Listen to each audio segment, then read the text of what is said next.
name is Aisha Sadiqa. Today my presentation topic is the human ear. The ear is an organ that helps in hearing and maintain body balance or equilibrium of our body. First we discuss the parts of ear and then we discuss the process of hearing. There are three parts of ear: outer ear, middle ear and inner ear. Number one is outer ear.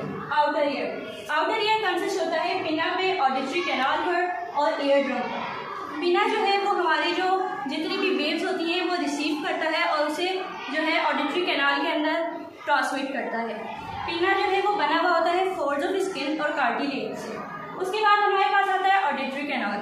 Auditory canal की जो length है वो 2.5 centimetre होती है। Auditory canal के पास hair होते हैं और वैक्स होती है जो कि ट्रैप करती है डस्ट पार्टिकल्स को और फॉरेन बॉडीज जो कि माइंड में होती हैं, जो हमारे साउंड वेव्स में आ जाती हैं। उसके अलावा जो है ऑडिटरी कैनाल जो है वो एंड होता है एयर ड्रम पर। ऑडिटरी कैनाल जो है वो टेम्परेचर को भी मेंटेन करता है हमारे एयर के। उसके बाद आता है एयर ड्रम। एयर ड्रम जो है कुछ बुक्स में लिखा हुआ है कि ये जो है मिडल ईयर में आता है और कुछ में लिखा हुआ है कि ये आउटर ईयर में आता है। एक्चुअली ये आउटर ईयर मिडल ईयर को सेपरेट करता है, दोनों के सेंटर में होता है। एयर ड्रम ये बहुत ज़्यादा सेंसिटिव होता है, इसे हम टिम्पैनम भी कहते हैं और इसकी जो मेम्ब्रेन है उसे हम कहते हैं टिम्पैनिक मेम्ब्रेन। टिम्पैनिक मेम्ब्रेन जो है वो ड्रम की तरह होती है। ये जो है आउटर ईयर मिडल ईयर को सेपरेट करता है। उसके बाद हमारे पास आता है मिडल ईयर। मिडल ईयर जो है जो हमारे आउटर ईयर से जो साउंड वेव्स आती हैं उनको जो है वो 3 बोन्स के जरिए आगे ट्रांसमिट करता है। वो 3 बोन्स को हम कहते हैं ऑसिकल्स। ये जो 3 बोन्स हैं ये स्मॉलेस्ट बोन है हमारी बॉडी की। Number 1 is malleus, that's like a hammer. Number 2 is incus, that's like an anvil and number 3 is steps, that's like a stirrer. Middle ear जो है उसमें स्टेप्स होता है जो कि कनेक्टेड होता है ओवल विंडो के साथ जो कि इनर ईयर के अंदर होती है। उसके अलावा जो है मिडल ईयर के अंदर एक स्टेचियन ट्यूब होती है जो कि मिडल ईयर को कम्युनिकेट करवाती है नेजल कैविटी के साथ। ये स्टेचियन ट्यूब जो है ये हमारे ईयर के प्रेशर को भी मेंटेन करती है। उसके बाद हमारे पास आता है इनर ईयर। इनर ईयर में हमारे पास 4 डिवीजन होती है: semi circular canals, vestibule, cochlea, the auditory nerves. सबसे पहले है वेस्टिब्यूल। वेस्टिब्यूल जो है वो हमारे इनर ईयर के सेंटर में होता है। इसके पोस्टीरियर पर जो है हमारे पास सेमी सर्कुलर कैनाल्स होती हैं। ये दोनों जो है वो प्रोसेस ऑफ हेयरिंग में जो है वर्क करती हैं। मेरा टॉपिक सिर्फ और सिर्फ प्रोसेस ऑफ हेयरिंग है, ये प्रोसेस ऑफ बैलेंस में वर्क करती है।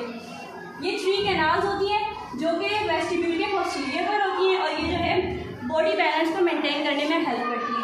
उसके बाद हमारे पास आता है कॉक्लिया। कॉक्लिया के अंदर 3 डक्ट्स होती है जो कि एक दूसरे के ऊपर ही रैप होती है और ये मिलकर एक कॉइल ट्यूब बना लेती हैं। कॉक्लिया के अंदर जो है ये फ्लूइड फिल होता है। कॉक्लिया के बाद कॉक्लिया के पास से हमारे पास ऑडिटरी नर्व जाती हैं जो कि ऑडिटरी नर्व जो है वो रिसीव करती हैं जितनी भी इलेक्ट्रिकल इम्पल्सेस होती हैं और उन्हें पास करती है ब्रेन के पास। अब मैं आपको समझाऊंगी प्रोसेस ऑफ हेयरिंग। नंबर 1 सबसे पहले जो है साउंड जो है वो हमारे ईयर तक आएगा। ईयर फ्लैप जो है वो पिना को ही कहते हैं। यहाँ से जितने भी साउंड वेव्स हैं वो कलेक्ट होकर एयर कैनाल में जाएंगी। एयर कैनाल में हेयर होते हैं और वैक्स होती है जो कि ट्रैप कर लेगी डस्ट पार्टिकल्स को और फिर जो है वो स्ट्राइक करेगी एयर ड्रम को।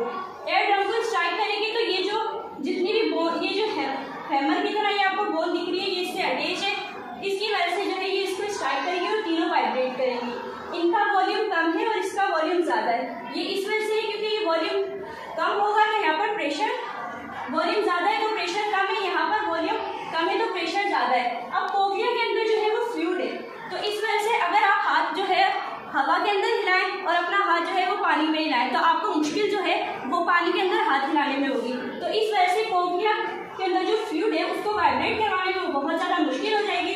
इस वजह से यहाँ पर जो है वॉल्यूम कम है। फिर ये जो फ्लूइड जो है वो ऑडिटरी नर्व्स के जरिए जो है हमारे ब्रेन के पास जाएगा। थैंक्स।